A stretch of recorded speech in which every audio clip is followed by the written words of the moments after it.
তো ইলেকশ্যনৰ কাৰণে কংগ্ৰেছ দলে আজি যোৱা ৬-৭ মাহ ধৰি পেলাই তৃণমূলৰ গোটেই আমাৰ সাংগঠনিক যিটো স্থিতি সেইটো সবল কৰিবৰ কাৰণে অহৰহভাৱে কাম কৰি আহিছে। আমাৰ অসমৰ প্ৰত্যেকটো বিধানসভা সমষ্টিতে আমাৰ যিবিলাক বুথ কমিটি বুলি কোৱা হয়, ভোট গ্ৰহণ কেন্দ্ৰৰ যিবিলাক কমিটি আছে আমাৰ কংগ্ৰেছৰ, সেইবিলাক আমি শক্তিশালী কৰাৰ কাম কৰি আহিছোঁ। তাৰপিছতে আৰু বিভিন্ন ধৰণৰ প্ৰগ্ৰেমছবিলাক আমি লৈছোঁ আৰু আমাৰ যিবিলাক ক'ব লগা আছে সেইবিলাক আমি জনসাধাৰণৰ ওচৰত কঢ়িয়াই লৈ যাবৰ কাৰণে বিভিন্ন ধৰণেৰে জনসাধাৰণৰ ওচৰত চাপিবলৈ চেষ্টা কৰিছোঁ।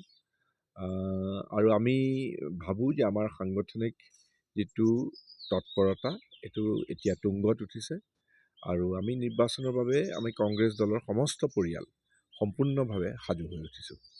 তো অসমৰ মানুহে বিৰোধী এটা সন্মিলিত বিৰোধীসকল সকলোৱে মিলি পেলাই যাতে কোনো ধৰণৰ ভোট বিভাজন নহয় সেইটো অসমৰ ৰাইজে বিচাৰিছে। সেইকাৰণে আমি আমাৰ লগত মনে মিলা যিটো কয় সমগোত্ৰীয়, আমাৰ লগত মনে মিলা আৰু আমি ভৱিষ্যতেও কেৱল ইলেকশ্যন খেলিবৰ কাৰণে নহয়, আমি যেতিয়া চৰকাৰ গঠন কৰিম একেলগে যাতে আমি সকলোৱে সংঘবদ্ধভাৱে যাতে এখন শক্তিশালী এখন চৰকাৰ যাতে দিব পাৰোঁ, তেনেকুৱা কাম কৰিব পৰা তেনেকুৱা দলবিলাকৰ লগত বিৰোধী দল আৰু যিসকলে বিজেপিৰ যিবিলাক নীতি আছে, বিজেপিৰ যিবিলাক কাম কাজ আছে, যিবিলাকে বিৰোধিতা কৰে, তেনেকুৱা ধৰণৰ দলৰ লগত মিলি পেলাই আমি কাম কৰিব বিচাৰিছোঁ আৰু এটা সন্মিলিত মৰ্চা, এটা অপজিশ্যন এলায়েন্স এটা আমি গঠন কৰাৰ পথত আমি সম্পূৰ্ণভাৱে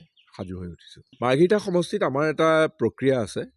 মাৰ্ঘেৰিটা সমষ্টিত আমাৰ একেবাৰে তৃণমূলৰ বুথ লেভেল কমিটিৰ পৰা আমাৰ মণ্ডল কংগ্ৰেছ আছে পঞ্চায়ত লেভেলত, মণ্ডল কংগ্ৰেছৰ পিছত আমাৰ ব্লক লেভেলত ব্লক কংগ্ৰেছ আছে আৰু তাৰপিছত আমাৰ জিলা কংগ্ৰেছ আছে। গতিকে মাৰ্ঘেৰিটা বুলিয়েই নহয়, গোটেই অসমৰে কংগ্ৰেছ দলৰ আমাৰ একেবাৰে তৃণমূলৰ পৰা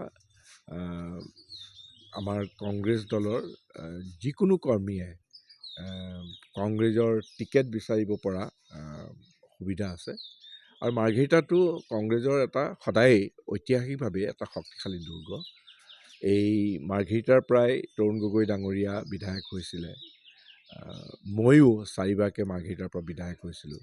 গতিকে আমি সকলোৱে মিলি পেলাই মাৰ্ঘেৰিটাত শক্তিশালীভাৱে কংগ্ৰেছৰ আত্মপ্ৰকাশ কৰিব পৰাকৈ আমি কাম কৰি আছোঁ।